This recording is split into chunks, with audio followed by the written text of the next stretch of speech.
আমরা ঈদের আগে প্রধান উপদেষ্টার কাছ থেকে নির্বাচনের অন্তত একটা সুনির্দিষ্ট তারিখ আমরা জানতে চাই। বিশেষ করে বলতে গেলে গত 6 মাসের রাজনৈতিক কনসার্নটা একটা গুরুত্বপূর্ণ জায়গায় ঘুরপাক খাচ্ছে।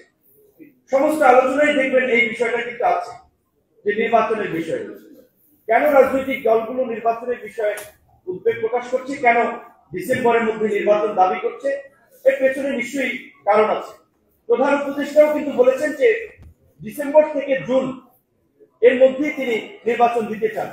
যদিও তার ভাষণের প্রথমে ছিল ডিসেম্বর, পরবর্তীতে আবার সেটা তার অফিসিয়াল যে ফেসবুক পেজ সেখানে আসলে যারা এটা অপারেট করেন তারা এডিট করে ডিসেম্বর থেকে জুন আবার লাগিয়েছেন। প্রথমে তার আমরা যে বক্তব্য এবং তার অফিসিয়াল পেজ থেকেও যেটা স্টেটমেন্ট পেয়েছিলাম ডিসেম্বরের মধ্যেই তিনি নির্বাচন দিতে চান। গণহত্যা সহ মানবতা বিরোধী অপরাধী যারা গত শুধু জুন জুলাই না, গত 16 বছরে যারা এই একদলীয় শাসন প্রতিষ্ঠা করার জন্য যারা জনগণের ভোটাধিকার হরণ করে দেশের ভিন্ন মতের নাগরিকদের উপর একটা চরম নির্যাতন নিপীড়ন চালিয়ে ফ্যাসিবাদ কায়েম করেছে, তার সাথে যারা জড়িত অবশ্যই তাদেরকে বিচারে আওতায় আসতে হবে। কিন্তু আমরা বারবার বলছি যে গত 9 মাসে আপনি দেখবেন যে আওয়ামী লীগের কিংবা তার সহযোগী এই ফ্যাসিবাদের সহযোগী যারা ছিল তাদের 900 জনকে উল্লেখযোগ্য 900 জনকে কি গ্রেফতার করা হয়েছে, বরং একে একে সবাইকে নিরাপদের দেশ থেকে টাকাকে ডলারে কনভার্ট করে বিদেশি মুদ্রায় কনভার্ট করে বাইরে নিয়ে যাওয়ার সুযোগ দেওয়া হয়েছে।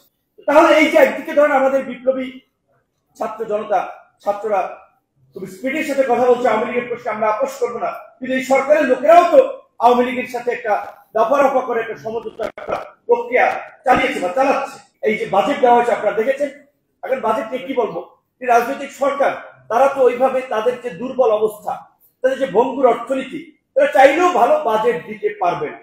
তবে সবচেয়ে আমি মনে করি যে এই সরকারের কমিটমেন্টের বিপরীত যে আমরা বারবার যেটা দুর্নীতির বিরুদ্ধে লড়াইয়ের কথা বলছি, সেই দুর্নীতি কি এই বাজেটেও বরাবরের মতো পৃষ্ঠপোষকতা করা হচ্ছে কালো টাকা সাদা করার মাধ্যমে। আর সংস্কারের প্রশ্নে ইতিমধ্যে এটা ঠিক যে বিএনপির বাইরেও আমরা 31টি রাজনৈতিক দল, গণতন্ত্র মঞ্চের মানবাই সহ শীর্ষ নেতৃবৃন্দ আছেন, 12 দল, সমন্বয় জোট, ইসলামিক দল, অনেকগুলো দল মিলে আমরা এই নির্বাচনের আগেও একটা সংস্কার কর্মসূচি দিয়েছিলাম। যদি আমরা মনে করি এই অভ্যুত্থান সেটা মাত্রাকে অতিক্রম করে গেছে, এখন একটা ব্যাপক মাত্রার সংস্কারের যে চাহিদা তৈরি হয়েছে সেটার দিকে আমাদের মনোযোগ দেওয়া দরকার, সেটার সাথে থাকা দরকার। পরিষ্কার কথা, আজকের এই সমাবেশ থেকে আমরা এই গতকালকে মিটিং হয়েছে, আজকে জাতীয় ঐক্যমত্য কমিশনের আলোচনা হচ্ছে, প্রধান উপদেষ্টা যেটা আমাদেরকে 6 মাসেও নির্বাচনের রোডম্যাপ সম্পর্কে জানান নাই।